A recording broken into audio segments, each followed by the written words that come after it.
Dear students and friends, السلام علیکم۔ جیسے کہ آپ اسکرین پر دیکھ رہے ہیں، آج کا ہمارا جو ٹاپک ہے اس کا تعلق پرچہ اردو سے ہے، جماعت 11ویں ہے، اس کا سوال نمبر 2 ہے، اور سوال نمبر 2 کا جو حصہ بے ہے جو کہ غزل سے تعلق رکھتا ہے، اس کے اشعار کی تشریح سے متعلق ہے۔ تو ہم یہاں پر دیکھیں گے کہ غزل کی جو تشریح کرنی ہے اس کے نمبر کتنے ہیں، اس کے لیے وقت کتنا درکار ہے، اور اس کے علاوہ تشریح کرتے ہوئے کن کن باتوں کا خیال رکھنا ہے۔ تو ہم شروع کرتے ہیں جی۔ شروع کرتے وقت سب سے پہلے میں نے یہاں پر اوپر ہیڈنگ دے دی ہے حصہ غزل۔ اچھا، یہاں پر شروع کرنے سے پہلے میں تھوڑا سا بتا دوں کہ غزل کی جو 3 اشعار کی تشریح کرنی ہے، میں نے یہاں پر ایک شعر کی تشریح کی ہے، اسی پیٹرن پہ چل کر آپ دوسرے اور تیسرے کی تشریح کریں گے۔ شعر کی تشریح جو ہے اس کے ٹوٹل 10 نمبر ہیں، اور اس کے لیے جو وقت ہم نے درکار ہے وہ 25 منٹ کے اندر کرنا ہے۔ اگر میں اس کو تھوڑا ڈیوائڈ کر کے بتاؤں تو تقریباً 8 منٹ میں ہم نے ایک شعر کی تشریح مکمل کر لی ہے۔ تو اس چیز کا خیال رکھنا ہے کہ ہم نے تشریح کی جو کہہ سکتے ہیں وقت ہے اس کے اندر اندر مکمل کرنی ہے، اور تشریح جو ہے اس کی لینتھ جو ہے وہ 1.5 سے 2 صفحے تک ہونی چاہیے۔ تو ان دونوں چیزوں کا خاص خیال رکھنا ہے کہ وقت بھی زیادہ نہ لگے اور اصل جو مقدار ہے اس سے ہماری تشریح کم بھی نہ ہو۔ اس کے علاوہ تشریح میں ان چیزوں کا خیال رکھنا ہے کہ ہم نے حوالہ جات کے اشعار، کوئی کوٹیشن آ سکتی ہے، کہیں پر مضمون کے مطابق کوئی کہیں حوالہ حدیث کا یا قرآن کا ہے تو وہ بھی ہم دے سکتے ہیں۔ تو حوالے کے اشعار جو ہیں وہ ہم نے کوشش کرنی ہے کہ اس کے اندر ضرور تحریر کیے جائیں۔ جی، تو شروع کرتے وقت ہم کیا کریں گے کہ سب سے پہلے میں نے یہاں پہ اوپر لکھا ہے جی شعر نمبر 1، یہاں پر اس کی شعر کی علامت لکھی ہے، پھرے راہ سے وہ یہاں آتے آتے، اجل مر رہی تو کہاں آتے آتے۔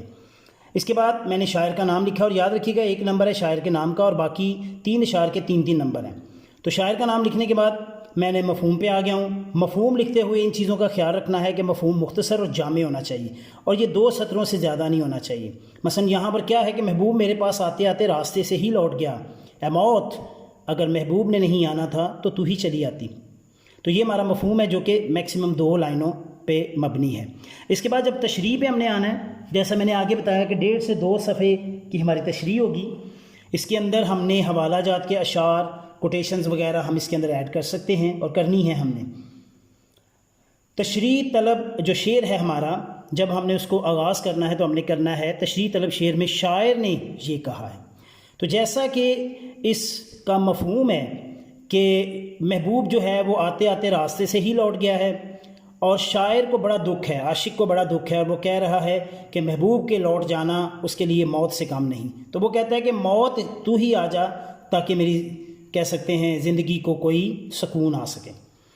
بنیادی طور پر تشریح میں ہم نے یہ چیزیں دیکھی ہیں کہ اس شعر کے اندر اس نے تقریباً 4 پہلوؤں کا ذکر کیا ہے، اور وہ 4 پہلو کیا ہیں کہ ایک تو شاعر کی غفلت کا ذکر، محبوب کی غفلت کا ذکر کیا ہے کہ محبوب جو ہے اس نے بے پرواہی کی ہے، غفلت کا مظاہرہ کیا ہے۔ دوسرا یہ کہ محبوب نے وعدہ کیا، وعدہ خلافی کر دی، پھر اعتبار کیا، اعتبار کو چوٹ پہنچائی۔ اور اس کے علاوہ وہ یہ بھی کہتا ہے کہ پھرے راہ سے، یعنی مین کہ گھر سے نکلے لیکن پھر لوٹ گئے۔ تو ان 4 چیزوں کو یہاں پر بیان کیا گیا ہے۔ تو شروع میں شاعر یہی کہتا ہے کہ اس کی غفلت کا مضمون باندھا ہے کہ راہ عشق میں عاشق کو بے شمار یعنی مصائب کا سامنا کرنا پڑتا ہے، اور وہ اسے بس محبوب کو چاہتا ہے کہ محبوب اس کے پاس آئے، لیکن محبوب جو ہے اس کے تمام تر تکلیفوں سے لا تعلق ہے، اسے اس چیز کی کوئی پرواہ نہیں ہے، اور وہ عاشق کو اپنا دیدار نہیں نصیب کرواتا۔ اور اسی کو کہہ سکتے ہیں محبوب جو ہے ظاہر وہ اپنا دیدار نہیں کرواتا اور اس پہ نظر کرم نہیں کرتا۔ تو شاعر نے اس کیفیت کو کچھ یوں بیان کیا کہ محبت مضطرب ہے بہر درشن، مگر کچھ حسن کو پرواہ نہیں ہے۔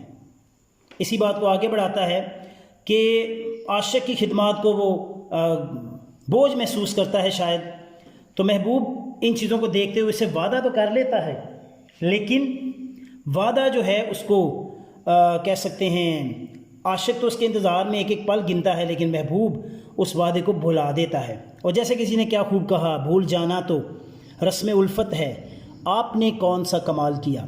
تو بالکل اسی طرح سے جو محبوب ہے وہ بھول جاتا ہے، اور عاشق ایک ایک پل جو ہے وہ اس کو کہہ سکتے ہیں قیامت کی طرح اس کا انتظار کرتا ہے۔ اور اس کیفیت کو فیض احمد فیض نے یوں بیان کیا: تم آئے ہو نہ شب انتظار گزری ہے، تلاش میں ہے سحر بار بار گزری ہے۔ تو اس کے بعد وہ مزید یہ بیان کرتا ہے کہ شاعر نے وعدہ تو کر لیا، لیکن وعدہ جو ہے وہ وفا نہیں کیا اس نے، اور شاعر کی جو کہہ سکتے ہیں وہ روح جو ہے وہ بے چین ہے، اس کا ایک ایک پل کسی بھی مصیبت اور آفت اور قیامت سے کم نہیں۔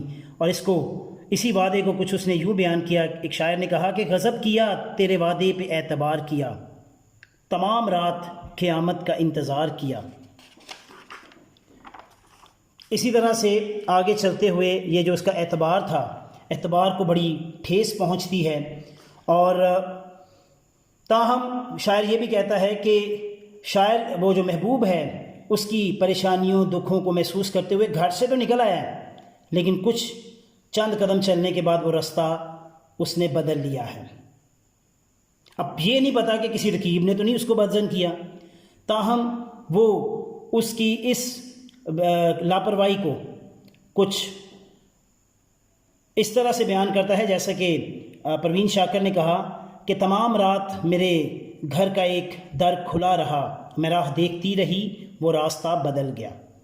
تو یہ چاروں چیزیں، غفلت، اس کا وعدہ، اس کا اعتبار کا توڑنا، وعدے کا توڑنا، گھر سے نکل کے واپس لوٹ جانا، ان تمام چیزوں کو یہاں پر مخاطب کرتے ہوئے آخر کار وہ موت سے مخاطب ہوتا ہے، موت سے کہتا ہے کہ محبوب تو نہیں آیا، وہ تو لوٹ گیا ہے، تو ہی چلی آ، تاکہ یہ جو زندگی کی آفت ہے، مصیبت ہے، یہ ختم ہو سکے، اور زندگی کی یہ جو دوڑ ہے، یا دوسرے لفظوں میں یہ زندگی کے جو ڈور ہے، یہ اس کی ٹوٹ جائے اور اس کی زندگی کو کچھ آرام اور سکون مل سکے۔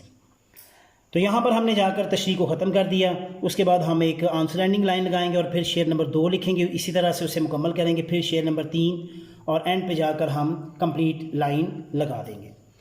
جی بچوں، آج کی ویڈیو آپ کو کیسے لگی؟ مجھے امید ہے پسند آئی ہوگی۔ ویڈیو کو لائک کریں، شیئر کریں اور کمنٹ ضرور کریں۔